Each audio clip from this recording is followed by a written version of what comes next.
Napoli tifosi. Ken here, far from Vesuvius. Just wanted to pop in and give a little post-match recap / some thoughts on the season so far anyway. Things, I think maybe some of our big goals for the season are now sort of off to the wayside, and we have to reassess where we're at and what our goals are. And albeit disappointing, I think it's time for us to look at ourselves in the mirror and think about what our real goals are for the rest of the season. So first, I'll just give a couple thoughts about the Barcelona match yesterday. Napoli lose 3-1 in the tie and 4-2 overall to Barcelona. Really, really bad first 20 minutes. Really, really bad 5-minute stretch where we give up 2 goals really easily. And then Napoli, I think, turned the game around a little bit. We control the game for long stretches. Maybe from like the 30th minute until like the 60th minute, a strong half hour. Rahmani gets one back, and it's just a beautiful build-up goal. And you think, hey, maybe we have a chance for this 2-2. Come out in the second half really strong, have a couple of big chances. I know one big scramble in the box at one point. A couple of saves by Ter Stegen. And then I think after the 60th minute, I think we just ran out of gas, and we don't have many viable options on the bench. So I think Barcelona, when they got their fresher legs on, they were able to take control back of the match a little bit. And then the Lewandowski, puts the dagger in our hearts, and that ends the Champions League dream for the season. So overall, I think it was pretty tough at points, but there was still promise. Some of the post-match comments were a little weird to me. Obviously disappointing if it's the truth. I think maybe it's just a little, I don't know.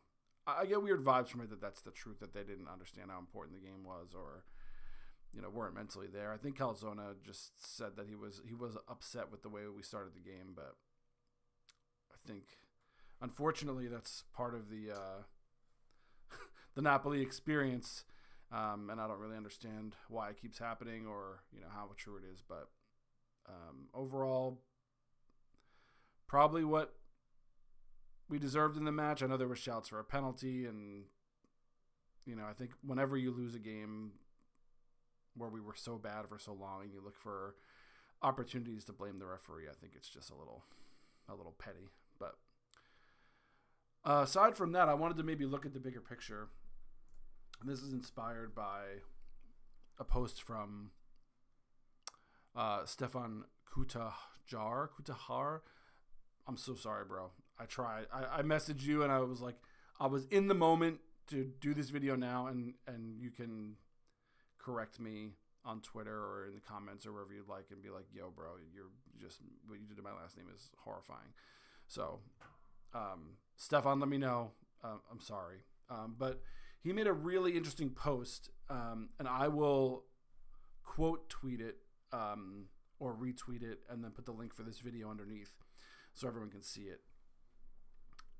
But he goes into length about this season and about sort of the delusion of what happened after Spalletti left, and how De Laurentiis and crew have rebuilt this squad this season. And I think that there is definitely some merit to what Stefan is saying.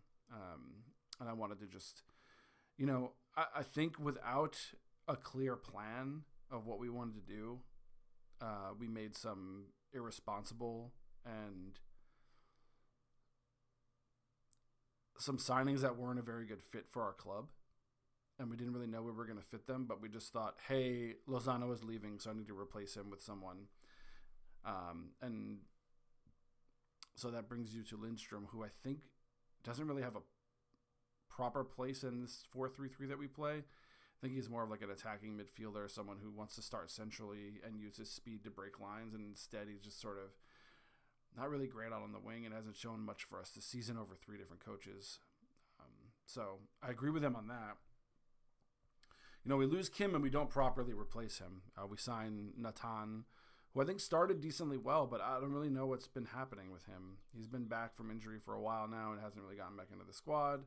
You keep an aging Juan Jesus and an inconsistent Amir Rahmani, which is part of it. You bring in Jens Kajust, who is an interesting signing, but also someone who I don't really think fits the vision of the club. And then with Mazzari, you bring in Mazzocchi, who I think is great in a 3-5-2, and Stefan alludes to this, but I don't think he's someone you can trust when you're trying to possess the ball and control the game that way. So I think we probably won't see very much of him for the rest of the season. And then Ngonge and Traore seem like two good signings, and then you have Dendoncker, who just seems like a waste of a loan. Didn't make Champions League squad, and so it didn't really help us there because we were freezing out Zielinski. A lot of things to consider. And I agree with him with the fact that we need a clear strategy moving forward. And I think that's really the crux of this video is we need to find whether that manager is Calzona, which I think there's a fair possibility depending on how the rest of the season goes, or someone else. And I don't think we can get an aging manager or someone who's in here just to like give us a nice 2 or 3 year cycle. We need someone who has a vision of and a modern football vision, because that is clearly the way that De Laurentiis wants to play. Tried to force the 4-3-3 onto Mazzari, and then now we brought in Calzona, who knows the system that we play. So I'm pretty sure that's the way he wants to set up his team. So you need to find a manager who will fit that and also fit the goals for the next few seasons. You know, looking back on it, not replacing Kim has been our biggest issue, and not properly getting depth in the midfield, which I think has actually been a bigger issue to us than the defense.